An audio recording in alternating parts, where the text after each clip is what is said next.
I do this for my father, who I've only seen from time to time in my dreams. I do this for you. I do this for my mother, who's finally clean and no longer a fan. I do this for you. I do this for my sister, my wife and my kids, cause they part of the team. I do this for all the naysayers and haters who made me one of the greatest. I know it kills you inside, that's why I do this for you. I do this for my father, who I've only seen from time to time in my dreams. I do this for you. I do this for my mother, who's finally clean and no longer a fan. I do this for you. I do this for my sister, my wife and my kids, cause they part of the team. I do this for all the naysayers and haters who made me one of the greatest. I know it kills you inside, that's why I do this for you. I do this for the kids who sit a bit outside the mix, who maybe cope through humor just to fit in for a bit, who never let the world know when depression's setting in.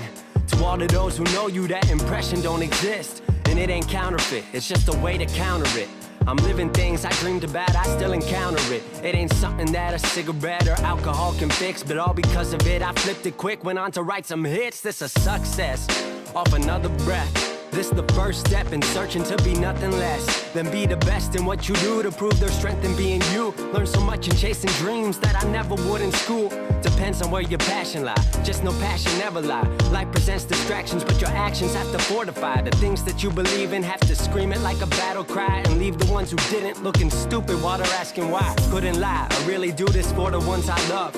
Those who treat the music as a vice and lyrics like a drug. Those who need advice on how to lift their spirit high enough to break out of the box they make of lives they know aren't good enough. Just because it's how it is don't mean it's how it has to be. This is what the uninspired testifiers fail to see. Jealousy results from being that which others fail to be, and if it means you're not with me, that honestly sounds fair to me. I do this for my father, who I've only seen from time to time in my dreams. I do this for you. I do this for my mother, who's finally clean and no longer a fan. I do this for you. I do this for my sister, my wife and my kids, cause they part of the team. I do this for all the naysayers and haters who made me one of the greatest. I know it kills you inside, that's why I do this for you. Do this for my mother, she'll be working for the summer. Do this for my father, cause these days I often wonder what my life would have been like if I was not adopted. To grow up in a home where I was treated like a problem. I don't know, it's just a guess. Your guess probably good as mine. Lucky that I grew up in a home that wanted me to shine. Lucky that I grew up around some mountains we were taught to climb. Without that inspiration, I don't think that this would be my life. Do this for my friends who've scattered all across the country now. I'm out in Sweden walking back through life so I can write it down. Make a living off the sound, so crazy to say out loud. I'm the biggest thing since Travis Rice to come up out the town. Sorry, gotta stunt a little. Used to have my dreams belittled, but it's all a part of it. I know people's minds are fickle, lines between reality and dreams I blur like faded nights. Come up been so good for me, I wish that I could make it twice. I do this for my father, who I've only seen from time to time in my dreams. I do this for you. I do this for my mother, who's finally clean and no longer a fan. I do this for you. I do this for my sister, my wife and my kids, cause they part of the team. I do this for all the naysayers and haters who made me one of the greatest. I know it kills you inside, that's why I do this for you.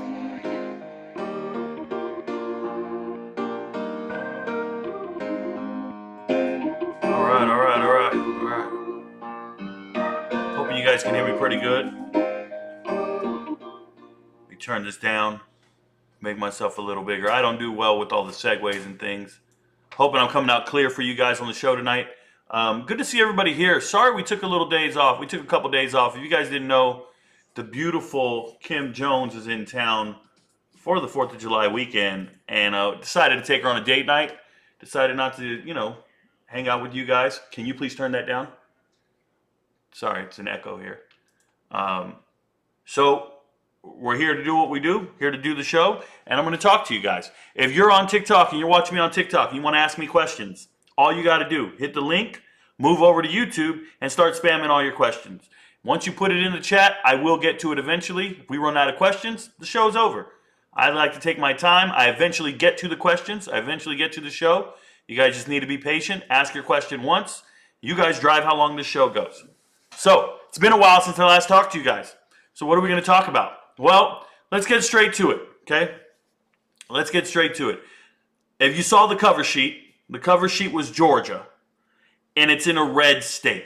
Georgia's a red state, and this is not political by any means. They're bleeding, okay? I talked about Georgia at length for the last 2 days, and I'm telling you this program is not holding their players accountable. Listen to what I'm saying. I have zero issue with the players themselves. I have zero issue with them. Some of them aren't student athletes. Some of them probably don't belong on, a campus. At least not as students. They can come to parties, but they don't belong in classrooms. They are thugs. They are criminals. They are problematic. And you can ignore it because they have athletic talent. You can do that all you want until you can't do it anymore. Shout out to Baylor, shout out to Florida, USC, or anybody else who compromised their own standards and compromised ethics to win football games. It doesn't last long. It'll ruin your career. It'll ruin your tenure and your reputation as a coach. And when you make excuses for these guys, I want to tell you, there's a school right now that when I look at the transfer portal, there is a school that only signs or is more than willing to sign troubled or problematic players. And this school is Marshall. And this is not new. Marshall signed Randy Moss.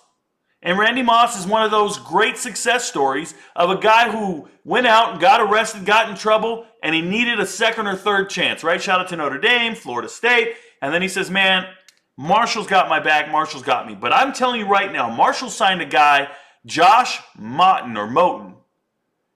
And Josh Moten has been arrested 3 times while he was at Texas A&M in the last 18 months.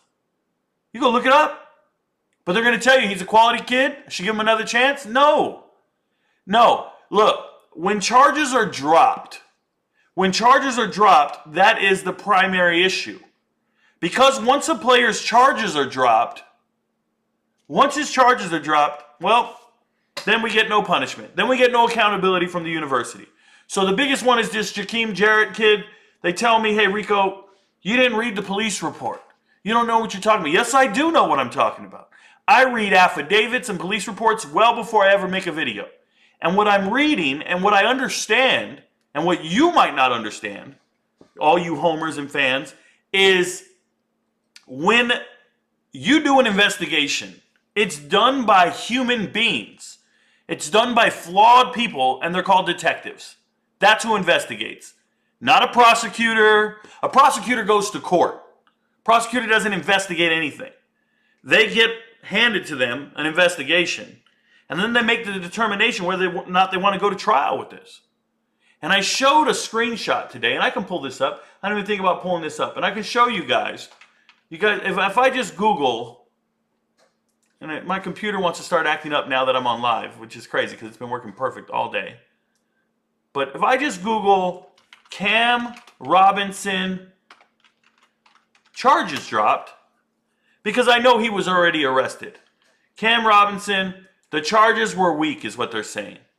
But if you ever go back and you read what the district attorney said in this, let's go back, because this isn't the right one. This will feed you nonsense. Why is the DA dropping charges against Cam Robinson and Hootie Jones? And this is in another state. And this defense attorney right here, district attorney, apologize. He said, I want to emphasize once again, the main reason I'm not doing this is because I refuse to ruin the lives of 2 young men who've spent their adolescent and teenage years working and sweating while we were all in air conditioning. What is he talking about? Do you understand that this guy is not talking about how innocent they are? He's not talking about that the crime didn't happen. Because they had guns on their laps, unregistered, stolen firearms. They had marijuana in the car. But they didn't press the charges because they were working out and sweating when they were teenagers. And we were in the air conditioning. This is what he put. This is what he put out in the damn world. So if you guys look at police reports and you think these are written by unbiased people, you got another thing coming. Those detectives who create those police reports you're so eager to read and share, they're alumni of Georgia. One of them says, my beloved Bulldogs, quote unquote, my beloved Bulldogs. As he's interviewing the guys, oh, you play for my beloved Bulldogs. Hell yeah. Hey, go Dogs. 3-peat. Oh, let me write this up real quick. Let me get this. And this is why charges aren't brought up on people is because if you are a detective and you have favoritism or a bias, you make sure you write it up vague enough. You make sure plausible deniability. Hey, this didn't work out. Hey, we don't see consent. She changed her mind. This, that, or the other. It doesn't matter, guys. It still happened. It still happened. But you're going to see these fans in support of assault, in support of non-consensual acts, right? We're not saying the kid was in a bush, jumped out with a knife, and raped her. Excuse my language. That's not what we're saying. What we're saying is you can commit a crime in Athens, Georgia, and the charges will not be brought to court. You're not innocent. It's just never going to get there. Okay? Now there are respectable universities like UCF. UCF, if you guys study Justin Hodges was expelled from school. Expelled from UCF. And guess what? The charges were dropped. He's not guilty. They say he's not guilty. Let me rephrase. He never went to court. So it's not that he's not guilty. The charges were dropped. They dropped him. He was still dismissed from school. Still expelled. He's in the transfer portal. He's going to Ole Miss. Ole Miss will take him. Ole Miss don't care. But UCF said, we don't care if the charges are dropped. We know what happened. We know guns were involved. We know there was an assault. There was a robbery. We saw it on CCTV. We don't care about charges being dropped. We have to uphold the standard. Georgia will never do that. Georgia will never do it. Hell, Alabama won't do it. Alabama just took Tony Mitchell. Tony Mitchell is a convicted felon right now. 3 years probation, took a plea deal to a felony, and missed 0 games. He missed 8 weeks of spring ball while they were deciding what to do. You guys don't have a clue what I've got issue with. I've got issue with universities not holding players accountable. Do you know why there's been how many arrests from Alabama or from Georgia? How about Georgia arrests? I just put in Georgia arrests. How about we put football team? Oh, there it is. 9 players arrested. That's in 2023. 9 players from UGA have been arrested since when? The latest accumulation of arrests, obviously Carter. And you got them all here. Chandler LaCroix, recruiting staff went down, blah, blah, blah. But where is it at? And what I ask you is internal punishment working? Is internal accountability working? They keep it out of the media's face and spotlight, but is it working? Because it's not a deterrent. They're still doing it. They're still doing it. So everybody who's up in arms, Rico, you didn't read the report. I read the report. My issue is a university not holding players accountable. That's my issue. You don't need to sit here and try to justify it. Now let's talk about it. It's a 16-year-old kid on a recruiting trip. You're on a recruiting trip, you're underage drinking, you're in a bar. You can't even do that right then and there. That's illegal as all hell. In a bar, underage, recruiting, that tells me his decision making, that tells me what he's capable of. I don't want this kid. I don't give him a scholarship. I don't care how he plays on the field. I'm not giving him a scholarship. On a recruiting trip, you can't act right for one weekend?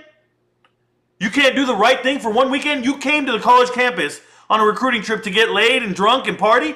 That's what you came for? And this kid is not great. This is the same kid that was making racial slurs during the NFL draft. What's his decision making like? How terrible do you got to be to just keep hitting the head? I mean, just consistently making mistakes. Let me know. I guess I'm too hard on the kids, right? How do I get this box back? I don't even know how to get my box back. That's on me, y'all. I don't know how to get this box back where I need it. There we go. Apologies. I'm still learning the software. My point is You guys are going to be up in arms all year. Please read the text message exchange. She gave consent and then she changed her mind. Please read the... Dude, shut up. It's not about the text message exchange. It's about the university not looking at a kid and saying, yo, I'm going to hold him accountable for his conduct. That isn't somebody we want on this team. You guys, OJ's out, man. OJ's innocent. OJ's innocent. Why wouldn't you hire him, though? OJ went to court, went to trial. He's innocent. Why wouldn't you hire him? Why aren't you asking him to babysit your kids? All you ladies out there, why aren't you trying to date him? OJ's innocent. Charges were dropped or he was acquitted. Greg Hardy's out here walking around. You guys don't make any damn sense. You guys don't make any sense because you're only looking for a confirmation bias. Think about this. Do you know what a confirmation bias is? I can educate you guys on this all day long. Confirmation bias. You say white people can't cook. You say white people can't cook. And all you do is look for white people who can't cook. They need to add more seasoning. They don't know what they're doing. And then when you find one white person that can cook, you go, oh, well, she's different. She's invited to the cookout. She's good to go. She knows what she's doing, but the rest of them still can't cook. And you never, ever look for anything else. Asian people can't drive. Oh, look at him. He just cut me off. We can pull up next to him. Yep, I knew it. He don't know how to drive. Oh, da-da-da. And then when you find out there's an F1 driver that's Asian, oh, well, he's different. He's a good driver. Everybody else don't know what they're doing. We can do this all day long. Black people are thugs. Oh, well, he's educated. He speaks proper. He's a good attorney. But, you know, he went to a good school. He's one of the good ones. Everybody else is still thugs. Look at that guy over there. Lock your doors. Don't go down that street. You're just consistently looking for something to fit your stereotype and confirm your confirmation bias. Ash is pissed about it. All you're doing is looking for something to fit your confirmation bias. So your bias is Rico's wrong. And you're looking for me to be wrong in everything you read and see. And guess what? I'm not. You're wasting your time. My issue is universities not holding players accountable. You have a player with a DUI, and 2 weeks later, he's starting a game for you. That's right. A DUI, and he's starting a game for you. Coach Huggins just lost his whole career for a DUI. Bob Huggins just had to resign because he had a DUI. This is the head coach at West Virginia, at a major university for 20 years. Bob Huggins has been the head coach for 18 years at West Virginia, has to resign because he got a DUI in the offseason. Georgia has a free safety and Bullard get a DUI, and he's playing 2 weeks later. And he's the MVP of the national championship game on defense. And he's slated to be your starter next year. He had a DUI. You guys don't understand. Second DUI didn't help Steve. To be factual, it was his third DUI. Okay, he had a DUI that got him fired from K-State. The point is, it was his first DUI in 18 years. And these kids have been on school. Javon Bullard's been on school for 2 years. He can't go 2 years without a DUI? Well, he doesn't have to. He can get a DUI and still play. And now all the players on that team know I'd get a DUI and still play. I'm still going to start. I'm still going to start. I told you guys Georgia's the next Florida. I told you guys this 6 months ago.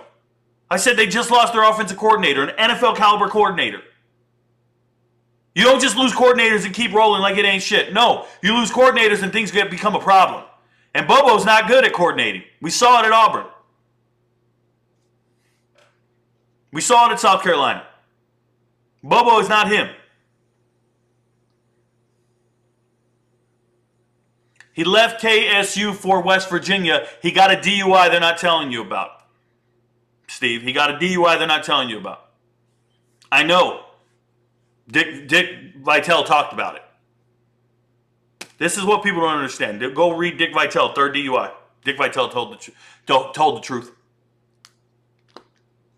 My point is there is a double standard, and look, the lack of a standard at a university is the new standard. So the new standard at Georgia is go fast, they don't care. Reckless driving's bound to happen. Henry Ruggs can go kill somebody. These guys are going to do the same shit. Just hope they don't crash into each other. Just hope their own buddy crashes. You can leave the scene and come back, take a plea deal, and go pro. Are you kidding me? crazy. It's crazy. And they almost let one of their guys do the pro day after he was at... Look, man, they had a guy record his girlfriend and do revenge porn, which is a felony charge. And they let him stay on the team. They let him stay on the team so he could hit the portal in good standing. These guys are not it, bro. You can't talk to me about this topic because I do too much research. They go, please, Rico, you don't understand. No, I do understand. The kid shouldn't have had a scholarship offer. He shouldn't have made racial slurs during the NFL draft because he wouldn't have been a Georgia football player. You're 16 years old and you're at a police station underage drinking. I don't want you. You're on a recruiting trip and you went out and underage drank. I don't want you. You broke curfew. I don't want you. I'm going to hold myself accountable and, hey, pick somebody else. He's off our draft board. He's off our recruiting board. I don't want you. But I do want you because you fit right in, bro. You fit right in. You're an underage drinker. You're a hell of a guy like everybody else. You fit right in. It's crazy, man. It's crazy you guys condone this. It'll never be acceptable on my side of the street, y'all. Never. So let's see what else is trending. We'll let it go. This guy says, that's why you aren't a coach or a GM. Brendan Mason, you're on TikTok, bro. And you're not even getting paid. You're on TikTok, you're watching me, bro. I'm getting paid to talk right now. Think about it. All right, let's talk about it. The Lakers are offering the best player in the world, Austin Reeves, 4 years, $52 million. This is a bargain. Have you seen how much they're paying players? Have you seen how much they're paying players? This is a deal. Now, if he takes it, that's crazy because he can get paid more. But Austin Reeves, the best player in the world, 4 years, $52 million. Look what they're paying Kyrie. Kyrie got a 3-year deal, $126 million to go back to Dallas to miss the playoffs. They're telling me Kyrie's part of this amazing duo, him and Luka. You know what they did last year together when they're on the court? On the court, he and Luka were 5-11. They only played 16 games together. 5-11. I'm paying for that. I want to see that again. Shout out to Mark Cuban. This is the worst deal you ever took, bro. Shark Tank, just be like, I'm out. I don't want this deal. Nope, they're going to give this dude $126 million. One of the worst teammates ever. One of the worst teammates ever. I don't care what you say. I don't care what kind of fan you are. There is not a worse teammate than Kyrie Irving. Start looking around for worse teammates than Kyrie Irving. You're going to be hard-pressed to find worse teammates than Kyrie Irving. Maybe. Who slept with LeBron's mom? Delonte West? Delonte West, worst teammate ever. Delonte West, and then this guy. That's it. That's how I feel. Who's paying these guys? Who's paying these guys? Hey guys, I'm gonna jump to the rest of this, but let's go to chat first. I want to see what you guys have to say. Thanks for being here tonight. I'm sure there's a bunch of people. They're on it. Let's see what they say. I beat Willie Bobo. What up, Connor? Good to see you, Connor. TGIF. Thank God it's Friday. You guys are here. Mr. K says first. You are not first, bruh. You are not first. You guys are great. Rico Knows. He's one of the greatest platforms in my eye. Respect from the 818. Thought that was 808s. Like the beat. 808s. Boom, boom, boom. California. I don't know what part of California that is. 818. Shout out to you, 818. T, do you have any info on the new offensive lineman that Colorado signed? T, I don't know what offensive lineman they signed. You're saying signed. That would mean transfer portal. Are you referring to a verbal commit in the recruiting cycle? Because if you're referring to a verbal commit, stop it. These kids don't even have to go to the school they verbally commit to. We already know that. If you guys didn't know the new rule, not only do you not have to go if you verbally commit, we knew that. Then you sign a letter of intent, you can change your mind. You sign a letter of intent, you can change your mind. Within the first semester of going to school, you can say, psych, I don't want it. Psych, I'm going to go somewhere else. I want you to understand the equivalent. The equivalent is your team drafts a player. In the NFL draft, they draft a player. And you get excited because they just drafted this guy. And before the season starts, that player says, I don't want to be here, and he can go pick a different team. He go back into the draft for a different team. That's the equivalent of what just happened. There's a new rule now. Players, after they sign with your team, starting next year, out of high school, they have the first semester to change their mind. For free. There won't be any penalty. They don't have to sit out the year or nothing. So 3 guys did it this year. 3 guys. Went to school in winter, early enrollees in college. Did spring ball with their teams. Well, Michael Daugherty didn't even do spring ball. He just left after 3 weeks. But everybody else did spring ball. Found out they weren't in the too deep. Found out this is too hard. I don't want to be here. And jumped in the transfer portal. And guess what? They can leave and go play for somebody else immediately. So you don't even get excited about your recruiting classes anymore. Your recruiting classes can show up on campus, look around, and go, man, these girls ain't as pretty as I thought they were. I'm out of here. Man, Jarrett lied to me, man. Jarrett said he was getting laid by a 20-year-old. Man, this guy, he lied to me. Jarrett said we can get into bars for free. Jarrett told me he got drunk on his recruiting trip. This ain't even real no more. I'm out of here, man. That's how they're doing it now. Shout out to Georgia. Welcome in, everybody. Let's talk some sports. Reminder, only ask Rico one question. Thank you very much. Promise to break down the first stage of the Tour de France. 5 a.m. start, FYE. Steve Talbot. So, Steve, I will never break down the Tour de France. That'll never happen. I think the leader's wearing a yellow jersey. Shout out to them. All I know about the Tour de France, because I do a lot of research, I was talking about PEDs earlier. I'll get to them in a minute. But PEDs and cheating. And I can just tell you that France has a French anti-doping agency, and they're not doing the Tour de France drug testing, the PED testing. They dropped the ball. They went out and brought in WADA, World Anti-Doping Agency, the ones who do the Olympics. So they're on the right track, just so you know. Shout out to Dallas for overpaying that dude. Oh, my goodness, the Mavericks. Oh, gross. Ugh, gross. Sorry about that. Back to where I was at on the chat. Let's go. Take that, Bob. Okay. Let's go. It's been a minute since I've caught a live. Shout out to you, T. Woods. It's been a minute since I did one. I took 2 days off. I took Kim on a date night, and then we went there. Kimber, where'd you go?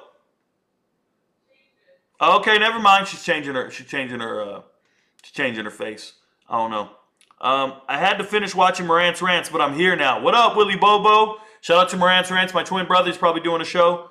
You guys can watch it. Peace, Rico. Peace, chat. Hit the like button. Thank you, Sean Ruffner. Cade Bearden said, Rico, drop the effing playlist at the beginning. Haha, I love the content, man.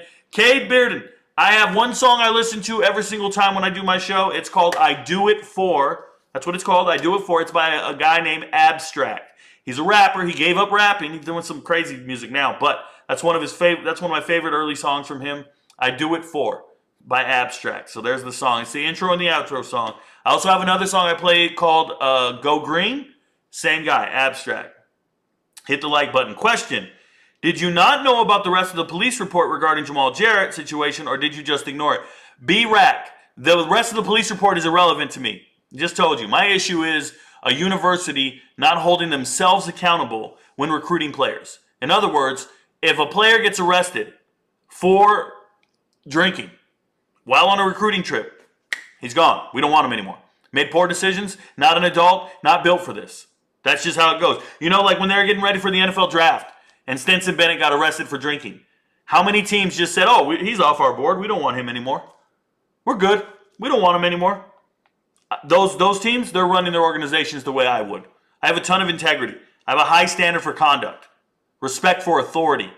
All of these things are values to me beyond your ability to play football. I can find another defensive lineman that plays football that has all the right things, right? That checks all the right boxes. I don't need Ra Thomas beating his girlfriend and twisting her arm and putting bruises on her, and then she recants, and now we can't charge him. So the charges are dropped. Ra Thomas is back. No, he still made a terrible decision, put his hands on a woman. There's no denying that.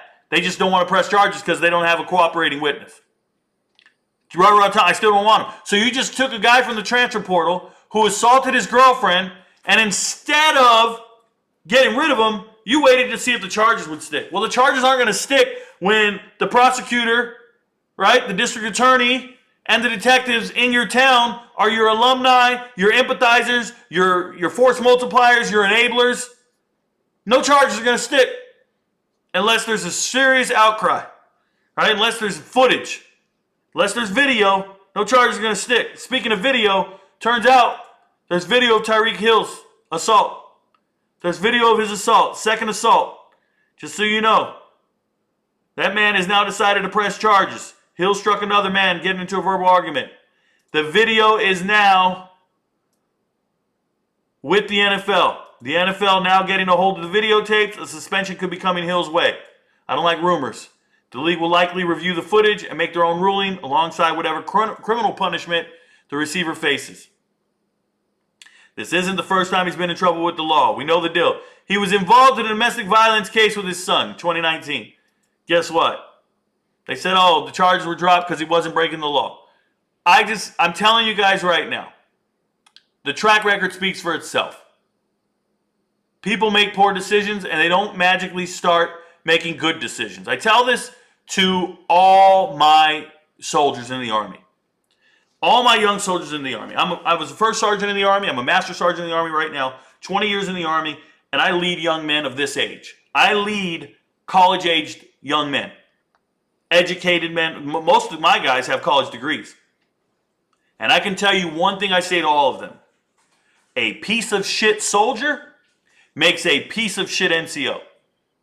In other words, if you're terrible as a soldier, you're going to be a really bad leader. You're going to be a really bad NCO, non-commissioned officer, sergeant, staff sergeant, sergeant first class, whatever. I always tell them.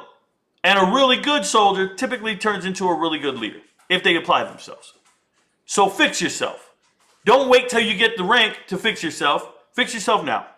Right? I say this to my guys all the time. Don't assume these players are going to become upstanding citizens of society, respectful and professionals. Be a professional right now. Start training for your profession right now. That means your freshman, junior, or freshman, sophomore, junior year. I don't care if you're redshirted.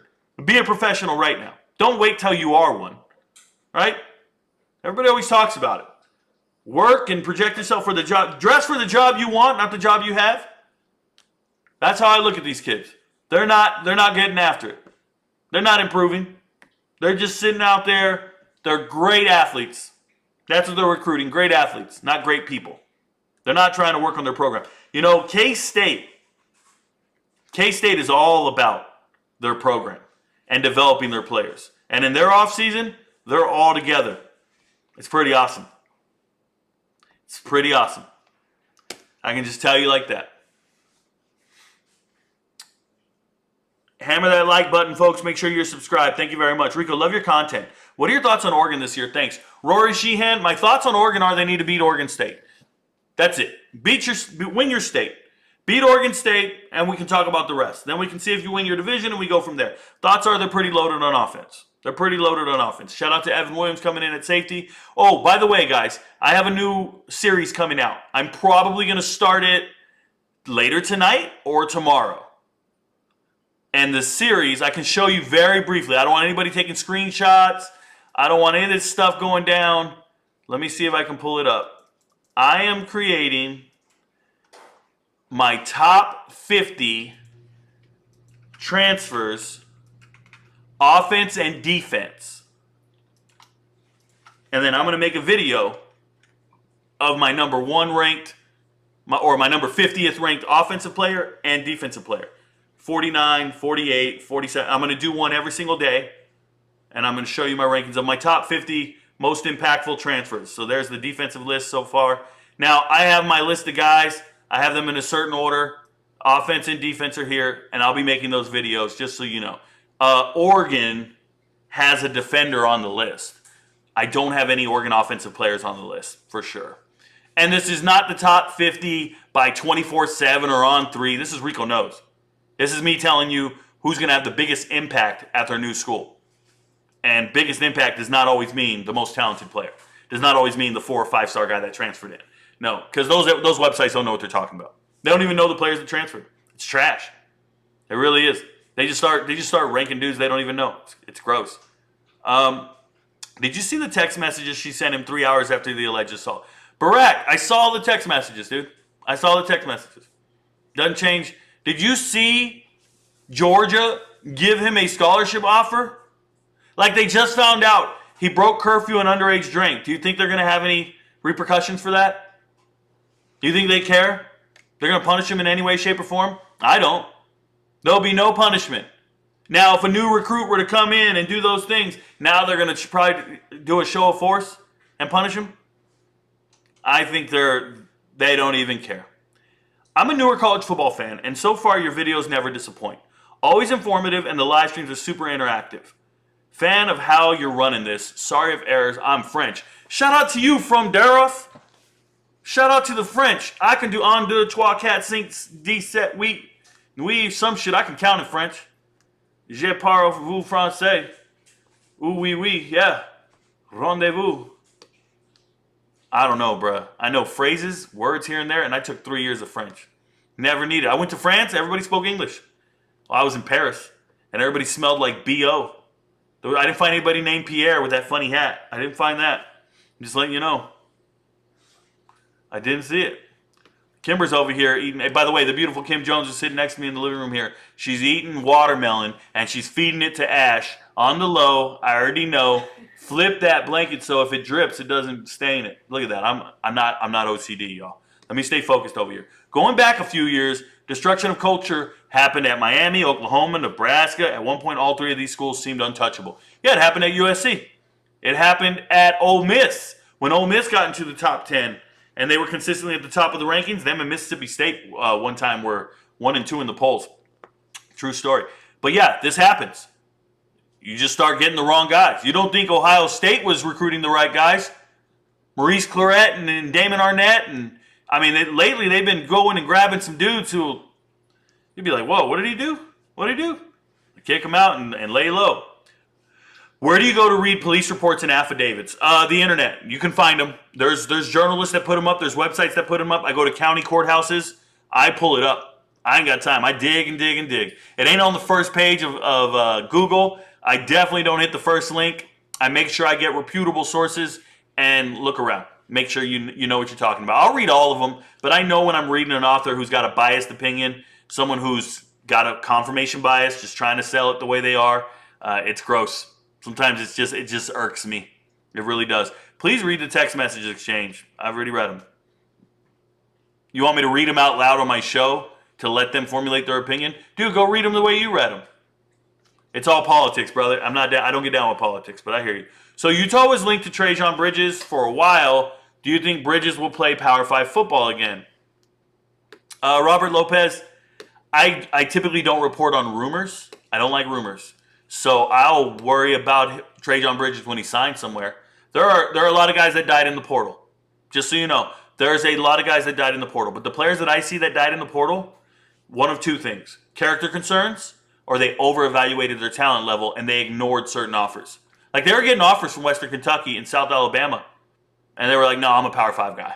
And then by the time they realized they're not getting a Power 5 offer, Western Kentucky, South Alabama, those offers dried up because they gave them to somebody else who took the offer, right? So there's some players like that in the portal. Do you think they fabricated text messages? No, I don't think they fabricated text messages. I think they marginalized involvement. I think you can write things. Let me give you an example. I was reading a story earlier.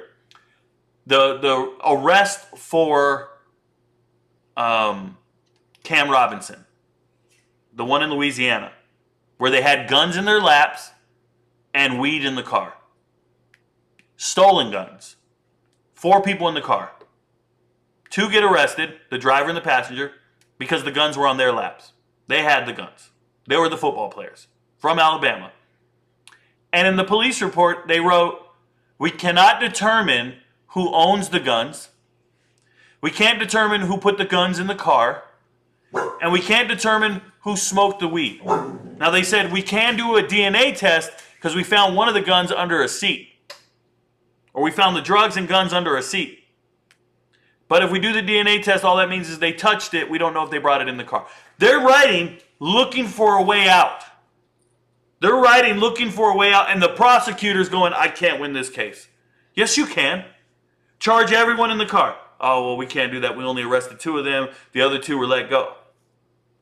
I'm telling you guys, it's a sleight of hand. It's just the way you write things. If that's your favorite team, if that detective says those beloved Bulldogs, you're going to write things a whole nother way. You're going to interpret things a whole nother way. It's just the way it is. I love college sports, but underneath it's so shady.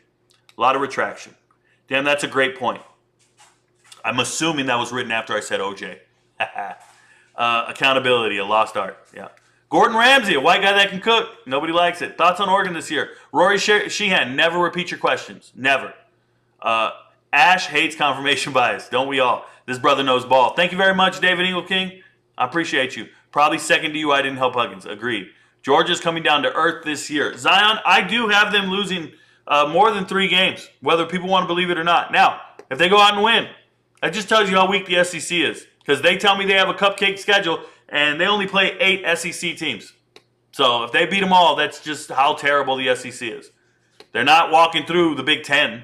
We saw how much they struggled with Ohio State. It's not a game out here. They're lucky they play Kent State and Vanderbilt and Florida. That's what they're lucky for. DUI got fired from Cincy. He left Kate. Yep. Sark got fired for being drunk on a stage talking to them and people who pay. Yep. Slap happy. Sark got fired. These guys get a DUI. They're in the starting lineup a week later. What up, Rico? Them walls are crumbling in Georgia. I'm telling you. Hassan Haskins went to jail, Rico. Okay. Holding people. Listen, when there's this is the confirmation bias I'm talking about. When there is a guilty, when there's someone who goes to jail, one person, does that justify you ignoring the other 20? Because I don't get it. What you're saying is when there's a bona fide charge and they can't deny the charge, you go to jail. Yeah, that's the way it's supposed to work in America. But when there's 30 other cases where they take plea deals, take lesser deals, and get ignored and don't get charged, don't get indicted, all of that is indicative of what? Of what? I don't even care. I'm not even talking about the judicial system. Listen to me. I'm not talking about the judicial system. I'm talking about a university not having repercussions for misconduct. Not holding players accountable. Where's the suspensions? These players in every game. They said, oh, we're going to handle it in-house. We're going to do our punishment in-house. What are we talking about? These guys got extra sprints at practice? They had to carry somebody else's shoulder pads? Hey, bro, you got a DUI. You got to do take 2 laps. Is that what you're doing? Hey, bro, don't get caught. Remember all them suicides I had to do? Don't get caught. Hey, man, you get caught, you got 50 burpees, bro. You get caught, you got 50 burpees. I'm just letting you know. You still get that Hellcat, but you got 50 burpees. Dude, you asked thoughts on Oregon one more time, Rory. You're going to, you know what? We don't get down like that. Draymond getting 4 years, $100 million. Marlo Stanfield. Draymond got $100 million from Golden State. That is the worst. That is the most overpaid player I've seen this offseason for sure. $100 million? Austin Reeves, you're getting 50 for 4 years? This dude's getting $100 million? Come on, dude. To kick some dudes in the nuts? To be a loudmouth? Get a bunch of technical fouls? Austin Reeves for half. Look at that, man. Look at that. Grant for 100. Man, this is crazy. That was the biggest joke of a segment. Didn't address anything that was being said. You don't let your viewers formulate their own opinion. Barack, you're here. Formulate your own opinion all you want. This is my show. We're not in this together. We didn't get in here to brain hive. Hey, guys, what do you guys think, man? Hey, this is not an open discussion. It's a monologue. Mono 1. I start my show with a monologue, and I give my thoughts. Because Rico knows. It's not, what do you guys know? What do you guys know about the topic? Hey, man, let's talk about it. Let's brainstorm for a little bit here. Let me draw this up on the board. Hey, so what do you think happened? You think the text message didn't matter? Hey, was the punishment good enough, guys? What does everybody think? I'm not having a group discussion with you. I'm talking. I'm allowing you to view me. That's real. You don't like it? Roll out, bruh. I never knew you were here. I never knew you were here. I hope you were. This is the last time I'm watching you. I'm out of here. I never knew you were here, bruh. This is crazy. You're in my show. There ain't no co-host here for a reason. You can formulate all the thoughts you want. I don't dictate what you think. But if you think something different from me after hearing me speak, understand, I'd agree with you, but then we'd both be wrong. I'd agree with you, but then we'd both be wrong. And I'll never be wrong. Rico knows. Real talk. As a matter of fact, Barack 8251, what you should do is you should start making videos on YouTube or TikTok. I don't care. Make videos and give your take. Tell me what you think. Make a video. Talk.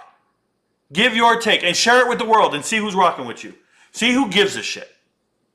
That's all I'm saying. That's all I do, man. All I do. Don't fault me. Don't judge me. Don't hate on me. I sit in this room. I'm in my living room right now. I pull out my phone and I make a video and I give my take. That's it. And I keep it real. I keep it moving. I don't even care. I give my take and I keep it moving. The checks keep coming. I go eat lobster. That's how I get down. I had zuppa toscana tonight. That's a soup from Olive Garden, but Kim made it from scratch. I didn't have to leave the house. It was delicious. Shout out to the white girl who can cook. It was delicious. This dude is tripping, bro. That was the biggest joke. You want the biggest joke? You come into my show and you try to get your opinion to me and you think it's going to make me change my mind. I've literally dug deep enough to know how I feel about the topic, and I have conviction like you could never believe. I have more self-confidence in my pinky than you do in your entire life. You don't even understand. You're talking to somebody who is so calculated, does so much research before I say a word about something. You said, did you even read everything before you made a video? I think you just went with the first headline. When did the headlines drop, bro? When did the stories drop? It was 2 days ago. And I didn't say a word. There were comments all over my account asking me, Rico, can you speak on this? Can you speak on this? No, I can't. I need to go and think about it. I need to go and do additional research. I need to go look up the other 11 arrested players and figure out what was the punishment. Most of them I already knew because I've been keeping track of everything.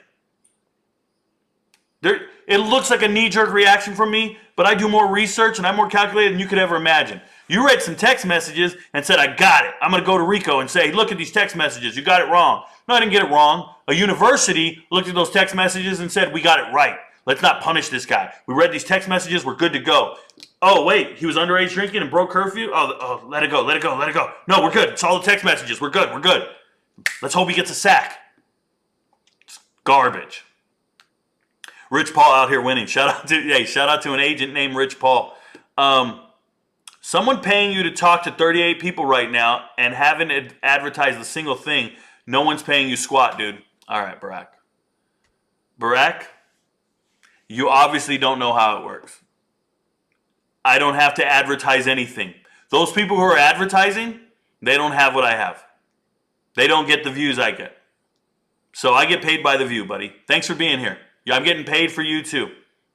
I get paid by the view. And it's a hell of a lot of money. You ever see me go anywhere? You ever see me work? I'm going on vacation tomorrow too. I was on vacation last month. I'm going on vacation again. All you do is see me live and shop, bruh. Live, shop, and talk sports. I don't live your life. My life doesn't suck. I'm not going to work 9 to 5. I got stacks in the bank. Something went right, bruh. Something went right. And this show is brought to you by Rico. I made this whole show with my bare hands, bruh. Absolutely ridiculous. Kyrie's worse than Draymond Green. Definitely worse than Draymond Green. Kyrie is worse than Draymond Green, yes. Lakers suck since LeBron came on board. They won a title in 2020 with LeBron on board. So, ridiculous. Delonte West's comment was hilarious. Thank you very much, Connor. What is Ohio going to do at quarterback this year? Ohio State. So, Ohio's got Rourke, and he's amazing. Ohio State, they're going to play McCord. They're going to hope there's a connection there. He's got continuity with his high school teammate. So, we'll see what happens. Hit the like button, guys, or growls, or tweeners, or whatever that guy is. Whatever Barack is something else. Hope you hit the like button. The equivalent is me saying I want to go out with one woman, then changing my mind. Yeah. Steve, yes. Not just saying you want to go out with a woman.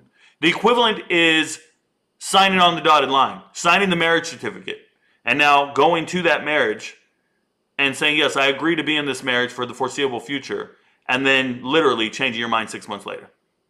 And that marriage doesn't count, and you marry somebody else. You don't just leave the marriage, you actually go marry somebody else, right? Don't just get it annulled and now you're single. Nope, you leave because you're marrying somebody else. It's bananas. College football straight up becoming free agency, amateurism is gone, 100%. Shout out to you. Thoughts on LaQuint Allen's situation at Syracuse? I'm not familiar with LaQuint Allen's situation at Syracuse. I'll have to look into it. Apologize. Was too busy reading up on Georgia fans screaming all day. I owe you one. Plug, what up, Lawrence? Good to see you, brother. Shout out to the yellow jersey, the leader of the Tour de France, for sure. Spot on with the Irving take. Everybody else is loving it, but it doesn't make sense to me. Glad someone else said it. Yeah, Connor. Everybody else is loving it. You got to be talking about ESPN. Stop watching ESPN. I don't even have that shit on. My TV's off. What do we watch today on TV? You know what we watched today on TV, guys? You'll never believe this. We watched season 1 of Game of Thrones because Kim's never seen Game of Thrones. So we're watching season 1 of Game of Thrones. I already know what's going to happen. I already know that the Lannisters are some pretty sick people. I already know they're going to push a kid down the tower. I don't care. I'm watching it again. I'm excited. I'm watching dire wolves attacking. And if I see Joffrey one more time, I want to put my whole size 12 shoe in his face, bro. He's worse than this LeBrat kid. I'm telling you right now. Shout out to Game of Thrones. We're watching it. You like it? I do. She likes it. She likes it. It's cool. It's just a good story to tell. Shout out to Yellow Jersey. Spot on. Thank you very much. Rico Knows playlist for Spotify is not the worst idea. It's not the worst idea. I don't even know how to make it. They want me to put my podcast on Spotify too. Haven't even looked into that. Y'all pick up your Rico Knows swag at ricoknows.org. Yes. Can you bring my cup and my shirt? Yep. You know where cup and shirt is? So I do have the swag here. I'm not advertising it. But thank you to those of you. We have people who buy them. Thank you to those of you who've bought the merch, gone to ricoknows.org, and you guys have supported us. We appreciate it. I don't know. I sent Kim to grab the stuff. She's going to bring it over here in a second. Let me keep reading. But yeah, ricoknows.org, you can get yourself some nice stuff. This reminds me of how shocked I was when Stenson Bennett went in the 4th round. That's why mock drafts are stupid. Thank you, Connor. Never did one. Never did one. Draft expert, talked about all the draft prospects, told you who the hidden gems were, told you who the good players were, the bad players. Got a lot of it right, was knocking it out the park. Never did a mock draft. Because I don't like to guess where GMs are going to take people. Because you don't know what those 32 different personalities are going to do on any given day. They don't even know, right? So I don't do it. So check this out. Here's the glass. Here's the glass. Rico Knows glass. Boom. Shout out to you. Shout out to me. Check it out. Check it out. Rico Knows. You can do what you do. And then here's one of the shirts. Here's one of the shirts. Just keeping it simple. This is the plain t-shirt. But on the back, hashtag Rico Knows. What's up, man? Yo, you just walk around like this. I can't wait to see one of these on game day.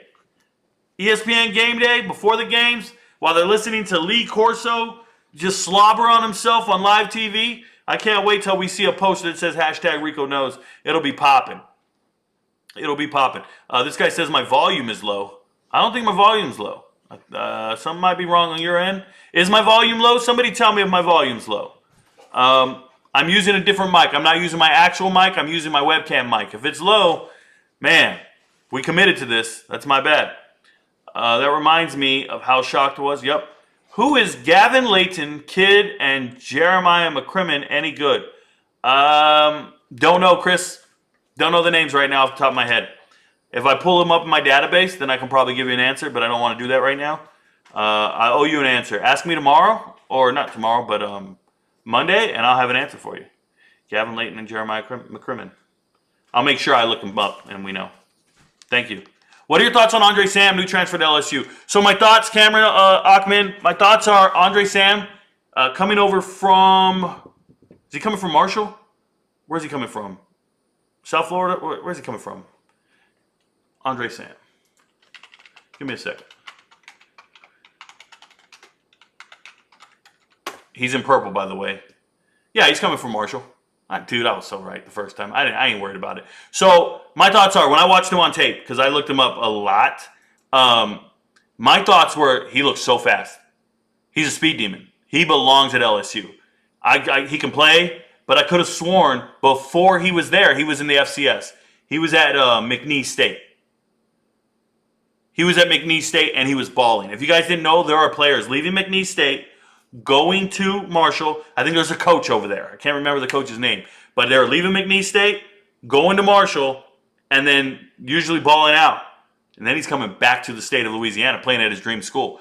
But I think he can play some football. I really do. I like Sam a lot. Because I was like, who is this kid? You guys got to remember, I know every recruiting class at the FBS level. Didn't know Sam because he was at McNeese State. Caught me off guard. So I had to go do research on him when he transferred to Marshall the first time. I looked at him then. So when I saw him this season, I was like, oh, he's just going back home. He's going back to Louisiana. He's a baller. He's a baller. So I like the kid a lot. Yeah. The problem is LSU is going to have 2 new starting corners, both from the transfer portal. Right? They've got, who's the kid? Ty? Zy Alexander? And Deuce Chestnut.